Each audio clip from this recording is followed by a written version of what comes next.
오늘은 아모스 호세아서 강의 세 번째 시간으로 야훼의 날을 기다리는 자들, 이런 제목으로 말씀을 보겠습니다. 말씀에 보면 여호와의 날을 사모하는 자라고 하는 표현들이 나와요. 이게 도대체 어떤 내용인지, 그리고 6장에 또 하나님께서 진노하시는 책망의 말씀들을 하시는데 그 내용들을 쭉 살펴보면서 우리에게 주는 시사점이 뭔지 같이 보도록 하겠습니다. 먼저 여호와의 날을 사모하는 자를 이해하기 위해서 이스라엘의 우리 죄의 모습들을 다시 한번 생각해 보면 좋을 것 같아요. 북이스라엘의 죄가 뭐냐? 사회적으로 이렇게 공의가 무너지고 뭐 가난한 자들이 생기고 힘들고 어려운 자들이 막 생겼어요. 그런데 왕조가 이제 한 번씩 바뀌어요. 그러면 이제 새로 개혁을 할 거 아닙니까? 개혁을 하면 더 좋아져야 되는데 그렇지가 않고 반복적으로 악이 계속 쌓입니다. 누가 예를 들자면 뭐 우리나라로 예를 들자면 뭐 대통령이 있는데 별로 마음에 안 들어, 잘 못했어. 그럼 다음번에 이제 새로 뽑으면 그 다음에 좀 잘 돼야 되잖아요. 근데 말하자면 잘 안 되는 거예요. 더 이상한 일들이 생기고, 그래서 또 새로 뽑으면 또 이상한 일이 생기고, 뭐 그런 식이라고 생각하시면 돼요. 뭐 우리나라 그렇다기보다 말하자면 그런 일들이 생겼다는 거예요. 그렇게 반복적으로 이렇게 악이 사회에 축적이 되면 어떤 일이 생기냐면 더 이상 이렇게 선지자 하나님 말씀이 먹히질 않아요. 계속 이런 일들이 축적이 돼서 여러분들이 그걸 아셔야 돼요. 우리가 이렇게 말씀을 들을 때 말씀이 잘 들리는 때가 있고 잘 안 들리는 때가 있는데, 안 들리는 때 중에 진짜 문제가 언제냐? 이렇게 눈에 안 들어오는 때가 있어요. 말씀이 눈에 안 들어와요. 왜냐하면 그냥 자신이 반복적으로 계속 비슷한 일을 행하고 살아서 더 이상 자극이 안 오는 거예요. 말씀을 들어도 그게 내 마음에 찔려야 되는데 전에는 찔렸는데 이제 안 찔리는 거죠. 그러려니 하는 이런 생각이 우리 안에 딱 생길 때 사회적으로 무감각한 현상이 생기는 거죠. 그런 문제를 더 이렇게 견고하게 만드는 일이 뭐냐면 이제 잘못된 신앙과 예배 의식이 있어요. 그러니까 이 북이스라엘의 문제가 뭐냐면 분명히 하나님 앞에 제사도 드리고 제사장도 있고 성전도 있어요. 그런데 다 가짜예요. 다 잘못된 거야. 원래 북이스라엘에는 성전이 있으면 안 되죠. 성전은 어디에만 있어요? 예루살렘, 남유다에만 있어요. 이게 절기를 지키려면 남쪽 유다로 내려가야 되는데 안 내려가는 거예요. 자기네가 그냥 만들어 놓고 거기서 제사를 드려요. 근데 제사장이 제대로 된 제사장이 없어요. 그러니까 사람들 아무나 뽑아가지고 너 제사장 해, 이렇게 되는 거죠. 그러면서 예배를 드리는데 자기네들은 예배도 드리고 제사도 드리고 다 했다는 거예요. 그 문제가 없는 것 같은 거예요. 그러니까 사회적인 불의를 더 간과하게 돼요. 분명히 사회적으로 문제가 있고 나라가 문제가 있는데 자신들이 가지고 있는 그 잘못된 신앙하에서는 그게 안 보이는 거죠. 그래서 사회적 불의를 간과하게 되는 악순환이 생겨요. 그런 과정에서 나오는 이 단어가 바로 여호와의 날이에요. 성경에 보면 이 여호와의 날이라는 단어가 이렇게 두 번 나오는데요. 5장 18절과 20절에 또 그날, 그 흉한 날, 뭐 비탄의 날, 오고 있는 날들, 이런 표현의 단어들이 많이 나와요. 다 뭘 의미하냐면은 종말론적인 단어예요. 하나님이 심판을 하시는 날, 이렇게 생각을 할 수 있잖아요. 멸망의 날. 그런데 이스라엘 사람들, 북이스라엘 사람들은 어떻게 이 날을 이해하냐면 그날을 사모한다는 거예요. 아니, 멸망하는 날, 심판의 날인데 사모할 리가 없잖아요. 이상하잖아요. 그런 날 별로 안 좋으니까 나는 그날 별로 이렇게 좋아하지 않고 그날이 안 왔으면 좋겠다, 이렇게 생각해야 되는데 거꾸로예요. 이 날을 사모한다는 거예요. 그날은 어둠이고 빛이 아니라 그랬어요. 이게 무슨 얘기예요? 하나님이 치시는 날이니까. 여호와의 날은 빛이 없는 어둠이 아니며 빛남 없는 캄캄함이 아니냐 이렇게 물어보는 거예요. 그날은 너희들이 전혀 좋아할 날이 아닌데 왜 그날을 그렇게 사모하냐 이거예요. 그걸 왜 그러냐 하면은 이스라엘이 자신들의 불의에도 불구하고 여호와의 날을 축복과 번영의 날로 생각을 하는 거예요. 다시 말하면 뭐 어떻게 살든지 간에 하나님이 우리를 도우실 것이다 이런 잘못된 신앙을 가지고 있으니까 막연하게 그날을 기다리는 거예요. 신앙과 삶이 일치하지 않는 상황 속에서도 양심의 갈등이나 불안을 못 느끼는 거죠. 쉽게 말하면 이런 거예요. 신자가 신앙생활이 개판인데 주님 오실 날을 기다린다는 거예요. 빨리 죽어서 천국 갔으면 좋겠다 이런 얘기 하는 거랑 똑같은 거예요. 이상하지 않겠습니까? 아니 저 사람 저 신앙 상태면은 저 주님 앞에 가서 무슨 얘기를 들으려고 그러나 이런 생각이 드는 사람인데 자기 입으로는 맨날 뭐라고 그래요? 빨리 주님이나 오셨으면 좋겠다. 표현도 좀 이상해. 주님이나가 뭐예요? 주님이나. 그죠?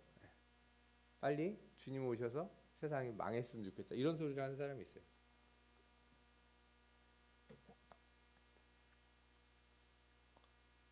실제로 신앙생활이 좋은 사람들은 신앙이 좋은 사람들은 그런 말을 하지 않습니다. 믿음이 좋고 신앙이 깊은 사람들일수록 주님 오시는 날을 염려하고 걱정하죠. 구원받지 못할 수많은 사람들을 생각하면서 하나님이 주님이 조금이라도 늦게 오시기를 구하겠죠. 내가 아직 기도할 사람들이 많은데, 내가 전도할 사람들이 많은데, 그렇죠? 주님이 지금 오시면 안 됩니다 이렇게 얘기를 하지. 꼭 믿음 없는 사람들이 주님 빨리 오셨으면 좋겠다 이런 소리를 하는 거랑 똑같은 상황이 되는 거예요. 하나님이 말씀하시는 거죠. 도대체 너희들은 어떻게 된 거냐? 그 문제가 뭐예요? 자신들이 예배를 계속 잘 드리고 절기를 잘 지키고 있다고 생각을 하니까 내가 꾸준히 교회도 나오고 헌금도 드리고 이렇게 신앙생활을 쭉 하고 있기 때문에 자신이 이렇게 주님이 가까이 오시는 거에 대해서 사실 이렇게 마음에 뭐 찔리는 것도 없고 양심에 가책도 없다는 거죠. 그래서 하나님이 계속 말씀하시는 게 난 너희들이 드리는 그것을 받지 않는다. 기뻐하지 않는다. 내가 돌아보지도 않을 거고 너희들이 부르는 찬송도 듣지 않을 거다. 뭘 해라는 거예요? 뭐 똑바로 살아라 이거예요. 정의를 물같이 공의를 마르지 않는 강같이 흐르게 할지라다. 하나님이 원하시는 것이 무엇인가? 하나님이 원하시는 것은 이제 우리가 교회에 나와서 예배 잘 드리고 이렇게 신앙생활을 잘하고 기도 열심히 하고 이것만 원하시는 게 아니고 그게 우리 삶 속에서 이렇게 나타나야 되잖아요. 사회 속에서. 그러니까 개인적으로 보면 내가 이렇게 신앙생활 하는 것처럼 내 사회생활 속에서도 내가 정직하게 사는 것일 거고 교회 차원에서 보면은 어떻게 되냐면 한국에 교회가 있고 한국의 교회가 이렇게 부흥하면 할수록 나라가 어떻게 돼야 돼요? 공의로운 나라가 돼야 되고 정의로운 세상이 돼야 되는 거예요. 네. 교회가 부흥하고 교회가 이렇게 많이 있을수록 사회에서도 온전해지고 사회가 빈부격차도 줄고 살고 싶은 나라, 행복한 나라가 돼야 되는 거죠. 그게 성경에서 말하는 바와 같다 이렇게 얘기할 수 있어요. 그렇지 않고 그것을 자꾸 이렇게 깨는 생각을 가지고 있으면서도 하나님의 오실 날을 기다린다. 이거는 되게 이상한 신앙이라는 것을 성경에서 가르쳐 주고 있어요. 그러면서 6장에 아모스서 6장에 하나님께서 이제 진노의 말씀들을 이렇게 쭉 하시는데 성경에 보면 화 있을진저 이런 표현들이 많이 나와요. 우리 뭐 신약 성경에도 보면 예수님이 이 바리새인들에 대해서도 이런 표현들을 쓰신 적이 있어요. 쉽게 표현하자면 이게 뭐냐면 한탄의 메시지예요. 이게 영어로 그 원어를 보면은 화 있을진저 이게 뭐 직역을 하면 그런데 좀 더 정확한 표현을 하자면 이게 한숨이야 한숨. 아휴 이런 뜻이에요. 도저히 너희들은 진짜 큰일 났다 이거예요. 그래서 이 깊은 한숨을 쉬면서 어떻게 하면 좋냐. 아이고 이렇게 그 애탄하는 마음을 가진 그 표현이 바로 이 화 있을진저 이런 표현이에요. 아모스 6장 1절을 제가 세 번역을 가져왔는데 시온이 안전하다고 생각하고 거기에 사는 자들아 사마리아의 요새만 믿고서 안심하고 사는 자들아 이스라엘 가문이 의지하는 으뜩나른 나라 이스라엘의 고귀한 지도자들아 이런 표현이 나와요.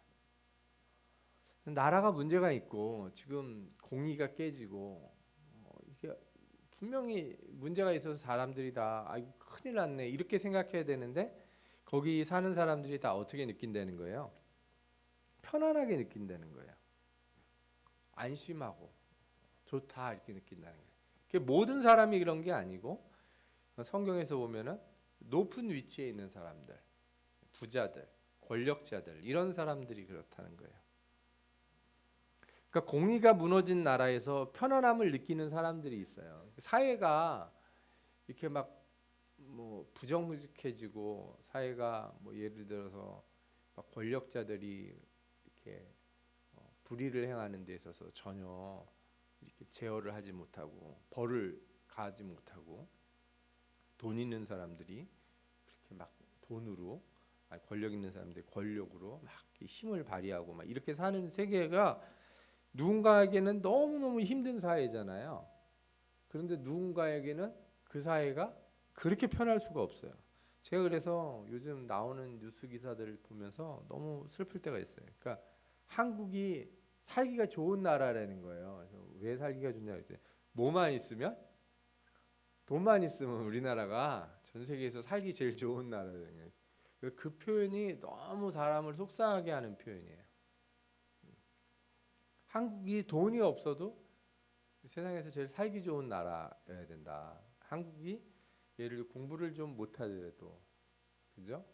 내가 좀 가진 게 없더라도 살기 좋은 나라여야 되는데 이 나라가 자꾸 돈 많은 사람들한테는 되게 편한 나라, 권력이 있는 사람들한테는 아주 쉬운 나라, 살기 좋은 나라고 그렇지 않은 사람들에게는 지옥 같은 나라가 된다면은 그게 성경에서 말하는 이 북이스라엘과 뭐가 다르겠는가 하는 생각이 드는 거예요. 그러면서 성경에서 이 북이스라엘한테 무슨 지적을 하냐면 너희 다른 나라를 좀 가봐라 이렇게 표현을 해요. 이제 2장을 제가 서본으로 가져왔어요. 좀 이해가 쉬우라고. 너희가 그 다른 나라들보다 더 세냐? 너희가 다른 나라들보다 영토가 더 넓으냐? 너희가 다른 나라들보다 무슨 힘이 더 세냐? 제가 이제 이 말씀을 보면서 그 저희 학교에 이제 유명한 신학 하신 교수님이 쓴 책을 같이 읽어봤는데 똑같은 지적을 하는 거예요. 한국 사회랑 너무 유사하다 이거죠. 우리나라로 따지면 우리나라가 그렇게 센 나라인가? 우리나라가 그렇게 땅이 넓은가? 우리나라가 그렇게 그 힘이 엄청나게 세고 군대가 많은가? 그런데 그렇지도 않으면서 하나님이 도우시지 않으면 사실 정말 이 나라만큼 이렇게 전 세계에서 위협이 많은 나라가 없어요. 주변에 하나 어디 제대로 멀쩡한 나라가 없잖아요.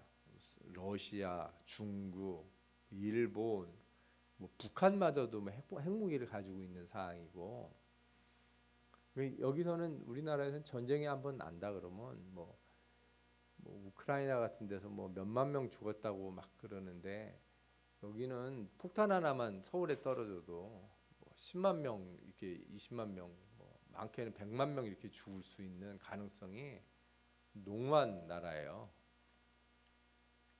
그럼 우리가 이렇게 성경적으로 이렇게 자꾸 연결을 해서 보면은 아무런 힘도 없는데 하나님의 공의를 지키지 않고 살면서 우리가 안전하다, 우리가 편안하다 이렇게 생각하는 것은 아주 어리석은 생각이라는 거를 성경이 너무 잘 지적해 주는 것 같아요. 그러니까 북이스라엘이 그런 상황이었던 거예요. 여러분들이 성경 지도를 보시면 알겠다시피 이스라엘이라고 하는 나라가 크기가 되게 작아요. 땅덩어리 해봐요. 저 강원도 정도 된다고 볼 수 있나? 그 정도예요. 뭐 우리나라보다도 더 작아요. 우리나라보다도 훨씬 작은 나라에다가 그나마도 반으로 이렇게 잘라져 있잖아요. 그러니까 뭐 그러니까 되게 조그만 나라라는 생각을 우리가 할 수 있죠. 그리고 그 땅도 가서 보면은 이렇게 막 뭐 농사가 잘 지어질 것 같은 분위기가 전혀 아니잖아요. 그냥 사막 같은 그런 날씨에 길은 항상 먼지가 그냥 풀풀 나고 그런 곳에서 살면서 하나님의 말씀을 지키지 않으면서도 안전하다고 생각하는 거 보면은 이것처럼 참 어리석은 게 없는 것 같아요.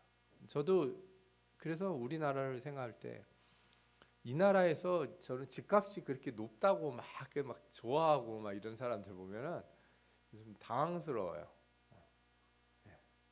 이 땅이 그렇게 안전한 땅인가 하는 생각이 확 들 때가 있어요.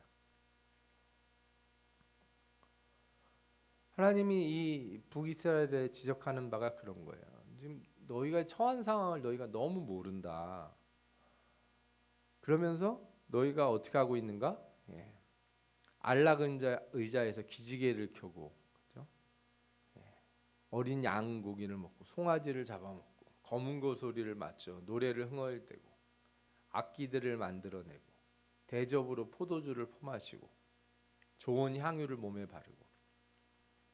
그러니까 이게 요즘 말로 하자면 이거죠. 너희들 하는 거 봐라. 너희들 큰 소파에 누워가지고 편하게 음악이나 듣고 텔레비전이나 보고 음식이나 먹고, 그죠? 흥얼대고 향락을 지키고, 그죠? 뭐 명품을 소비하고 막 그러고 그냥 편하게 산다는 거예요. 그러면서 요셉의 집이 망하는 것은 걱정하지도 않는 자들, 이렇게 얘기해요. 이 나라가 어려운 상황이 있는데 걱정도 안 한다 이거죠. 얼마나 위험한 상황에 너희가 놓여 있는지를 전혀 모르는구나, 이렇게 지적을 하는 거예요. 대비를 해보니까 아, 이게 진짜 요즘 시대에 우리가 들어야 될 말씀이 아닌가 하는 생각이 확 들어오면서 마음이 너무 무거워졌습니다. 하나님께서 뭐라고 그래요? 그렇게 헛된 것을 자랑하고 교만한 삶을 사는 자들에게 가장 먼저 사로잡혀 갈 것이다. 마음껏 흥청대던 잔치는 끝장나고 말 것이다. 여러분들 그래서 이따 뒤에서도 말씀드릴 텐데 이렇게 나라가 이렇게 번성을 하거나 이렇게 잘 돼 있잖아요. 이렇게 항상 이렇게 피크를 친 다음에 급격히 떨어지게 돼 있어요. 제일 잘 될 때가 제일 위험할 때예요. 우리가 막 뭐가 잘 된다고 그럴 때가 제일 위험할 때라는 거예요.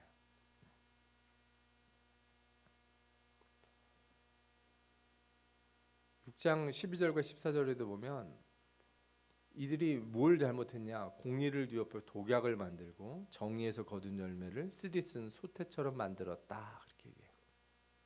그리고 자신들이 로드발이라고 하는 곳은 이제 그 길리앗인 쪽에 있는 동네인데 요단강 동편이에요.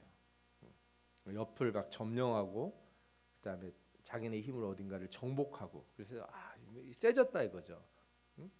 막 나라가 뭐 조금 잘 됐다고 막 이렇게 울줄하는 거 있잖아요. 요즘 그래서 그런 얘기 많이 하는데 국뽕이라고 들어보셨어요? 국뽕? 우리나라가 최고다 이거예요. 예, 그래서 뭐 전 세계에서 한민족의 우수성 막 그래가지고 유튜브 같은 데가 보면은 막 그런 얘기들 하는 사람들이 참 많아요. 우리 스스로를 이렇게 뭐라 그럴까요? 폄하해서도 안 되지만 그 아무 근거도 없이 막 그런 거를 넣는 사람들이 있어요. 저는 제일 이상한 사람들 중에 누가 있냐면 우리나라 민족이 이스라엘 한 지파에서 나왔다는 거예요. 그래서 저는 뭔 말도 안 되는 소린가 그랬더니 그 이스라엘의 단 지파가 이렇게 동쪽으로 이렇게 와가지고 우리나라에 나라를 세웠다는 거예요. 도저히 저는 도대체 이게 무슨 상상인가? 이거 앞뒤도 안 맞고 맥락도 없고 그런데 그걸 그렇게 믿고 우리나라가 특별한 나라다.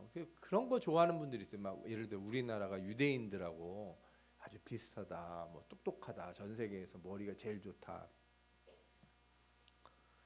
여러분 그런 소리는 하나 들을 필요가 없어. 그 얘기는 뭐하고 비슷하냐면 우리 애가 머리는 똑똑한데 공부를 안 해요. 뭐 이런 엄마들 하는 얘기랑 똑같은 거예요. 예. 우리나라가 머리가 좋다면 하나님 말씀을 잘 지켜야겠죠. 머리가 좋다는 얘기는 뭐냐면 돈 많이 벌고 약삭 빠르다는 얘기가 아니에요. 성경에서 잠언서를 보면 지혜롭다는 말은 뭐예요? 하나님의 말씀을 두려워하고 하나님을 경외함으로 지키는 자들이에요. 정직을 행하는 자들. 그 사람들이 머리가 좋은 사람들이에요. 그러니까 머리가 좋다고 하면서 이렇게 법을 이용해서 악을 행하는 자들 있잖아요. 그 사람들은 제일 미련한 자들이에요. 하나님 보시기에. 자기들은 머리가 똑똑해서 법을 이용해서 남을 속이고 권력을 가질 수 있다고 생각할지 모르지만 하나님이 볼 때는 가장 악한 자들이자 가장 미련한 자들인 거예요. 왜? 그 사람들은 무슨 생각을 하는 거예요? 절대 공의가 하나님의 의로우심이 자신들을 이렇게 벌하지 않을 거라고 믿기 때문에 그런 짓을 하는 거잖아요. 하나님 항상 뭐라고 말씀하세요? 하나님의 공의는 결코 이렇게 중단되거나 멈추지 않는다. 이게 하나님의 말씀이거든요. 지혜로운 자는 그걸 알기 때문에 심판의 날, 그 여호와의 날이 올 걸 알기 때문에 절대로 그렇게 하지 않아요. 하나님께서 뭐라 그래요? 너희가 현재 번영이 너희들 스스로 이뤄낸 것처럼 막 생각하는데 내가 한 나라를 일으켜서 너희를 치겠다. 이렇게 얘기하시죠.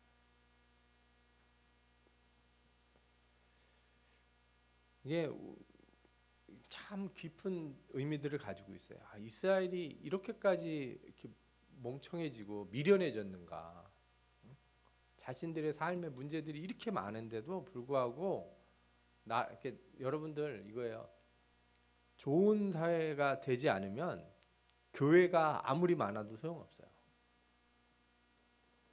사회가 평화롭고 공의로워지고 우리가 뉴스에서 황당한 뉴스를 안 들어야 그래야 교회가 있는 이유가 그게 맞는 거예요. 교회가 있구나. 한국 사회에 교회가 하나님의 백성들이 제대로 살아가고 있구나. 그거를 우리가 알 수 있는 거예요. 하나님께서 이들을 뭐라고 그러셨냐면 나는 야곱의 교만이 밉다 그랬어요. 나는 그들이 사는 호화로운 저택이 싫다. 엉망으로 공의가 깨지고 하나님 말씀을 지키지 않고 사는데 저렇게 잘 살고 평안하다고 하고 잘 된다고 말하는 저들을 하나님이 어떻다고요? 미워하신다는 거예요. 그래서 성경에서 항상 하는 얘기가 있죠. 우리 신자들한테 하지 말라고 그러는 게 뭐예요? 악한 자들이 잘 되는 거 보고 부러워하는 거. 뭐 예수도 안 믿고 저렇게 막 이렇게 꿍수를 쓰고 막 교활한 방법을 썼는데도 뭐 잘 되고 부자가 되고 역시 세상은 줄을 잘 서야 돼. 세상은 뭐 친구를 잘 사귀어야 돼. 역시 부자 빼기 든든해. 뭐 변호사 뭐 검사 빼기 든든해. 막 이런 소리 하는 거 하나님이 아주 싫어한다 이거야. 아주 싫어하신다. 응?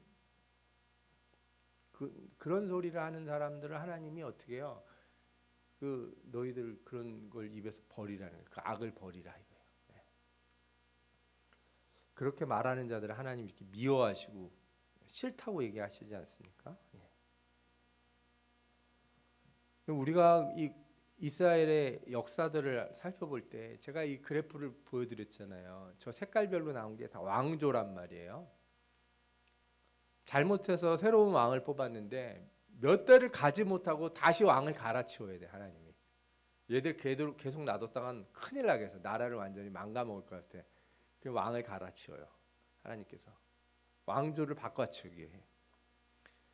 그런데 불구하고 바뀌질 않는 거예요. 그리고 저 중간에 옴리 왕조하고 예후 왕조 때, 저 때가 이스라엘이 가장 전성기를 구가할 때요. 저게 제일 문제인 거예요. 악을 행하는데 나라가 전성기를 구가하게 되면 어떤 일이 생기겠어요? 이렇게 잘못된 일들이 횡행하는데 나라가 돈을 잘 버는 거야. 그럼 큰 문제인 거야 이게. 그걸 웃자라는 거 아시죠? 여러분들 이렇게 나무 같은 거, 풀 같은 거 기를 때 보면 성장 속도가 너무 빨라가지고 내실이 안 채워져서, 그러니까 이스라엘이라고 하는 나라가 이렇게 여러 가지 면에서 성장을 하고 이렇게 돈도 많이 벌고 국력이 세지고 그러면 뭐가 일어나야 돼요? 그 나라 안에 내실이 쌓여야 되죠. 정치 체계라든지 법 체계라든지 문화라든지 이런 게 잘 차곡차곡 올라가야 되는데 그게 안 쌓이는 거예요. 그러면은 겉만 커지는 거예요. 겉만 커지면 금방 어떻게 돼요? 팍 쪼그라들어요. 여기 이렇게 노란색으로 표현된 선이 하나 있죠. 이렇게 산처럼 올라간 거. 보통 성장은 저렇게 일어나요. 처음에 이렇게 밑에서부터 쭉 올라가요. 근데 이거 올라갈 때 처음 단계에서는 그 어떤 개인이든 그 조직이 가지고 있는 그 기본적인 내실이 그의 성장보다 훨씬 높기 때문에 성장을 끌어올립니다. 그래서 예를 들어 그게 국가라면은 그 국가가 가지고 있는 기본적인 자질 있잖아요. 뭐 노동력이라든지 그 국가 가지고 있는 뭐 자원이라든지 이런 것 때문에 하는 거고, 기업이나 사람도 마찬가지예요. 처음에 항상 다 이렇게 성장하는 때가 있어요. 인간은 일반적으로 저 시점이 뭐냐면 젊은 때예요. 최소한 뭘 가지고 있어서 그래요. 젊음, 시간을 가지고 있으니까 저 시점에는 어쨌든 간에 젊을 때는 열심히 애를 쓰면 아무것도 이렇게 안 하고 놀지 않는 한 일을 하면 반드시 성장하게 돼요. 그런데 돈을 벌고 성장을 하면 그거에 걸맞는 삶의 모습들을 갖춰 나가야 되잖아요. 국가도 그렇고 개인도 그렇고. 근데 그게 안 되면 어떻게 돼요? 성장을 끌어내려요. 이게 항상 같이 가는 게 아니고 이렇게 성장이 쭉 올라가, 한번 탄력을 받아서 올라갈 땐 계속 올라가요. 나라가 어려워져도 이상한 일이 생겨나도 성장할 때 성장을 해요. 그러다가 정점을 찍고 쭉 밑으로 떨어져요. 같이 반드시 어떻게 돼요? 수렴해요. 두 개가 같이 만나요. 이걸 역사를 거시적으로 보면 우리 너무 많이 알 수 있어요. 예를 들면 로마 같은 나라 엄청 성장하다가 어떻게 돼요? 안에가 막 엉망으로 다 썩어갔어요. 나라가. 제일 먼저 이 사람들이 군대부터 망가지기 시작하고, 그러니까 나라가 어려워질 때 제일 먼저 뭘 보면 되냐면 그 나라 군대를 보면 알 수 있어요.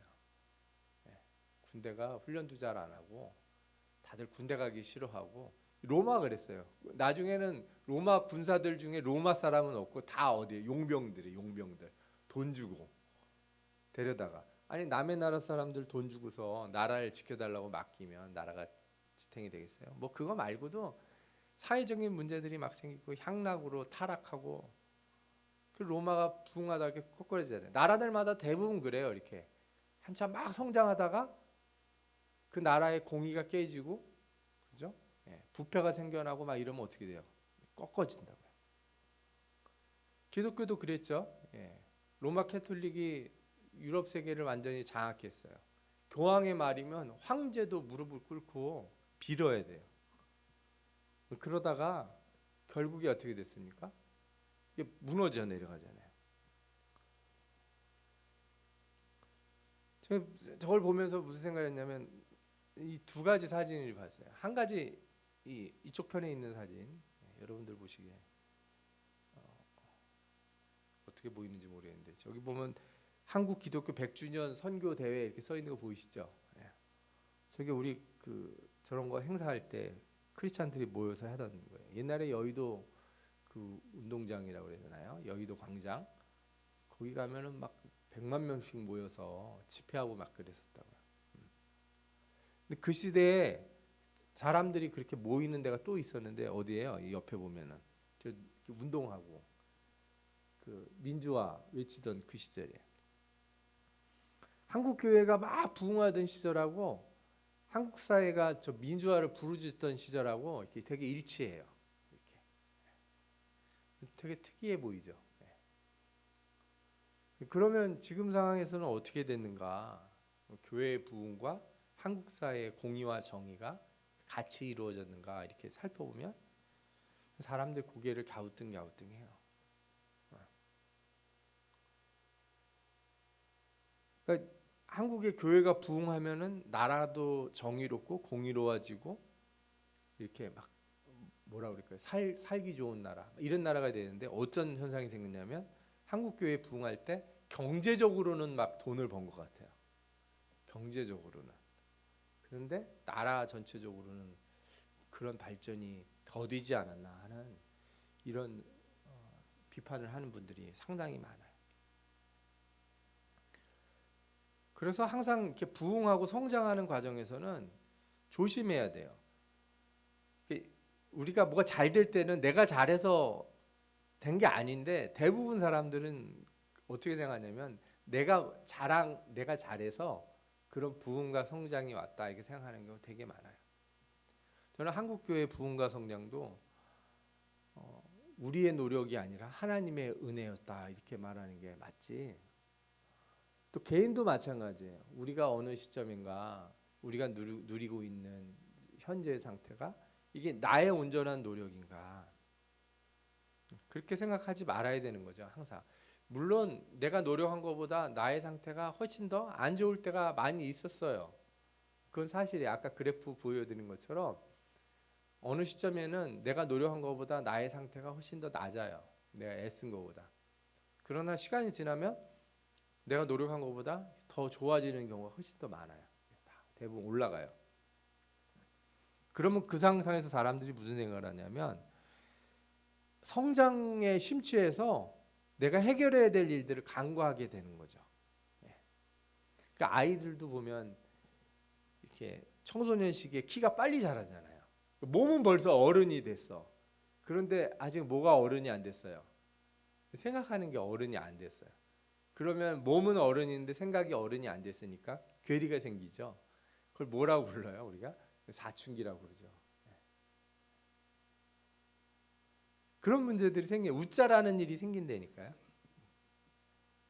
부흥과 성장 과정에서 경험한 거를 공식화해가지고 그 반복적으로 쓰려고 그래요. 내가 옛날에 이렇게 하니까 됐다 이걸. 요즘도 많이 이런 분들이 있어요. 우리나라의 문제들을 해결하려고 사람들이 다 옛날에 이렇게 했으니까 된다는 거예요. 70년대 80년대 안 됩니다 이제. 안 먹혀요. 개인적으로도 마찬가지예요. 내가 20대에 했던 방식으로 50대에 할 수는 없어요. 교회도 마찬가지고 신앙도 그래요. 내가 처음 예수 믿을 때 그 신앙생활하던 방식으로 내가 10년, 20년 이렇게 지나고 30년 지나고 그래서 내가 집사가 되고 권사가 되고 이렇게 신앙생활을 오래 한 상태가 되잖아요. 그러면 처음 예수 믿었을 때 그 방식으로 내 신앙을 세울 수 없어요. 첫사랑으로 돌아가자는 얘기는 그건 캐치프레이즈 같은 거예요. 무슨 얘기냐면 마음을 새롭게 하자는 뜻이지 내가 처음 예수 믿을 때처럼 행동하면은 은혜가 다시 회복된다 이렇게 생각하면 안 돼요. 거기서 사람들이 많은 착각들하고 실수를 하게 돼요. 그래서 이런 상태가 되면 어떻게 되냐면 이렇게 신앙의 문제에 있어서나 우리 삶의 문제에 있어서 성장 속도가 떨어지는 걸 되게 불편해하고 그러면서 자꾸 이걸 해결하려고 무리한 일을 하게 돼요. 사회도 그래요. 한국 사회가 지금 딱 그런 상황이 됐는데 인구는 줄죠. 뭐 어려운 일 막 생기잖아요. 사회가 무리수를 자꾸 둬요. 우리나라는 이제 옛날에 그 새마을운동 같은 방법으로는 이제 돌아갈 수가 없거든요. 그 방식으로는. 근데 자꾸 그런 방법들을 갖다 쓰려고 하는 생각이 되는 거죠. 그리고 옛날처럼 자꾸 커져야 된다고 생각하는 거예요. 인구가 늘지 않는데 집값이 계속 올라야 된다고 생각하는 것도 되게 이상한 거고, 그죠? 사람들의 생각들이 이 젊은이들의 생각이 바뀌는데 옛날식으로 계속 일해야 된다고 생각하는 것도 문제가 있는 거죠. 신앙에 있어서도 우리가 이 처음 신앙에서 지나가서 한참 어느 상태의 궤도에 올라가면은 하나님이 우리한테 요구하시는 수준이 되게 높아져요. 처음 신앙의 것을 요구하지 않아요. 그래서 내가 옛날처럼 그렇게 그렇게 자꾸 신앙생활을 하려고 그러다면 그게 더 어려워지고, 그리고 그 방식으로 자꾸 해서 내 신앙이 옛날처럼 회복될 거라고 자꾸 생각하면 할수록 자꾸 무리한 일을 벌이게 돼요. 자기도 모르게 신앙에 있어서 이렇게 어리석은 일들을 자꾸 벌려요. 그럼 어떻게 해야 되냐? 문제들을 해결하기 위해서는 내실을 갖춰야 된다고 그랬지 않습니까? 되게 장기적이고 지속적인 방법을 써야 돼요. 오래 가는 방법들. 긴 플랜으로다가 나를 고쳐나가야 돼요. 이걸 단순한 방법으로 해결하려고 그러면 안 돼요. 그걸 우리가 그 남유다에서 그 왕들이 하는 일들을 봤을 때 알잖아요. 히스기야 왕 때라든지 그 뒤에 우시야 왕 때도 다 어땠습니까? 요시야 왕 때인가요? 이 사람들이 어떻게 하냐면은 잠깐 이렇게 개혁을 일으켜요. 개혁을. 근데 그 한 왕에서 개혁이 일어난 뒤에 그 다음 왕에서 개혁이 딱 끊어져 버려요. 그러니까 나 혼자 때 다시 신앙을 회복해가지고 하나님 앞에 막 유월절 다시 드리고 막 절기를 다시 지키고 똑바로 하려고 막 그러는데 그 다음에 지속성이 없으니까 어떻게 됩니까? 바로 훅 떨어져 버리는 거죠. 그러면은 두 번째 하려고 그럴 때 그게 올라가지질 않아요.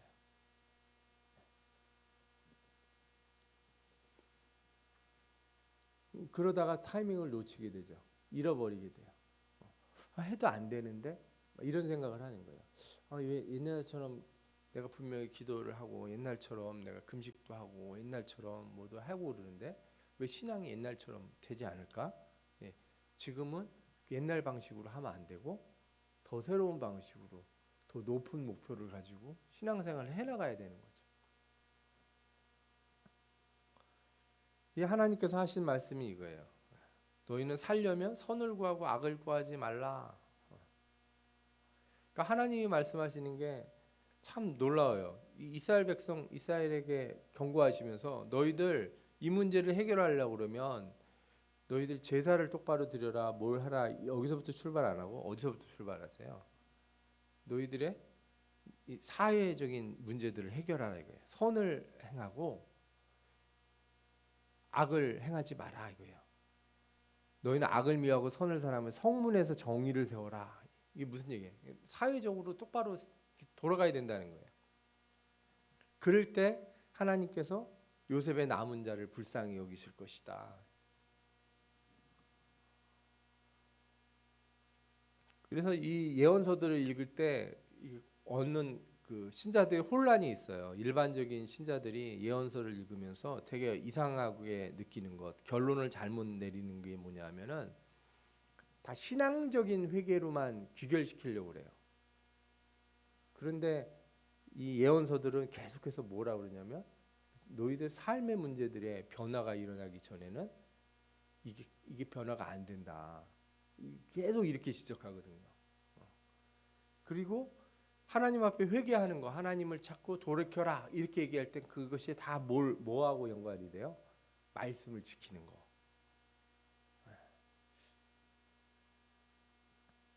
그래서 오늘 여러분들이 이 말씀들을 통해서 두 가지를 깊이 생각해 볼 필요가 있어요. 하나는 우리 개인의 신앙에 있어서 내실이에요.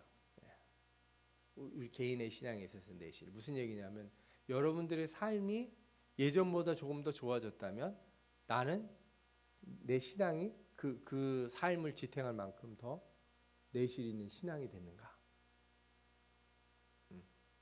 나의 신앙 수준은 내 삶을 유지할 수 있는 더 위로 끌어올릴 수 있는 신앙의 내실을 갖는가 생각해 봐야 되는 거고, 그리고 이게 교회나 사회에서도 마찬가지죠.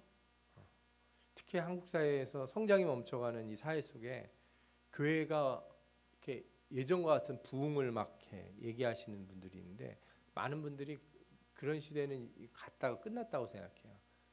그러면 교회가 무엇을 해야 되는가? 그럼 교회는 사회 속에서 어떻게 내실을 키워나갈 것인가? 이 사회의 내실을 만들어내야 되는 거죠. 사회의 공의와 정의를 이렇게 정의의 기준을 제시할 수 있는 곳이 교회가 돼야 되는 거니까. 여러분들 자신이 이 세상에서 뭐가 돼야 돼요? 표준이 돼야 되는 거예요. 여러분들이 다른 사람들이 봤을 때 삶의 표준 같은 사람들이 돼야 된다. 제가 너무 어려운 얘기를 드리는지 모르겠어요. 그러나 성경에서 이렇게 말씀하시는 것들을 우리가 쭉 생각해 보면 저는 한국 교회의 막 부흥과 그 다음에 이 사회가 요즘 처하고 있는 문제들과 이렇게 이걸 연결고리를 이렇게 지워버릴 수가 거의 없어요. 너무 비슷한 상황들이 나타나는 것 같다 하는 생각이 드는 거예요. 그리고 그 안에서 교인들은 개인들의 평안과 안위에 너무 이렇게 머물러 있는 거 아닌가. 우리 사회가 어떻게 되든지 간에 하나님이 우리 자녀들 잘 복을 주시고 우리 집이 잘 되고 건강하고 축복받고 이런 신앙에 이렇게 머물러 있는 건 아닌가.